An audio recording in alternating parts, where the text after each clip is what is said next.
What's up, guys? It's Keith Boykin, and I got Will with me today. Will? Hi, my name is Will Belcher. I work at Interlinc Mortgage over on Rory Lithgow's team. And today we're going to talk about the pros and cons of, those down payment assistance programs. The pro being that you can get in there with no money out of your pocket. So, that's a huge pro. Being able to come to a transaction with $0, potentially get money towards your principal, Yep. is awesome. But there are downsides to that. So you're going to start off over equity. And what that means is you owe more than what the house is worth. correct. So it's going to take you longer to have to refinance. It's going to take you longer to get enough money to sell and be worth to sell out of it. So there's things you can do in order to kind of prevent that. So down payment assistance, if you need it, it's an amazing tool. It absolutely is. There's people that just don't have the ability to get a down payment, and it lets them get into a house in a market that they're otherwise Wouldn't be able to. Yep. But if you have the ability to either get a gift, save up, It just helps you in the long run. yeah, if you can get just 3.5% down, the seller can cover every other bit of your closing costs to where all you're bringing is 3.5% of That's the correct. purchase price of the home towards the transaction, and you start off under equity, so you already have a little bit of value in the home. Right. You can immediately do an FHA streamlined refinance, so when rates go down, you don't have to worry, has my house gotten enough value?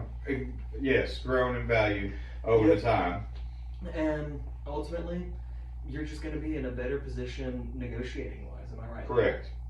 Yeah, when you're not asking for so much, it does make it a little easier when you present the offer. Mm-hmm.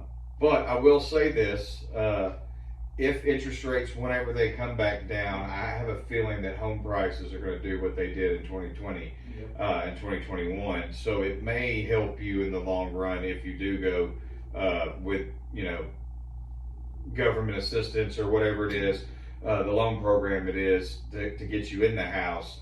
But there is always that risk that you're borrowing more money than what the house actually appraised for, so that you can get into the house.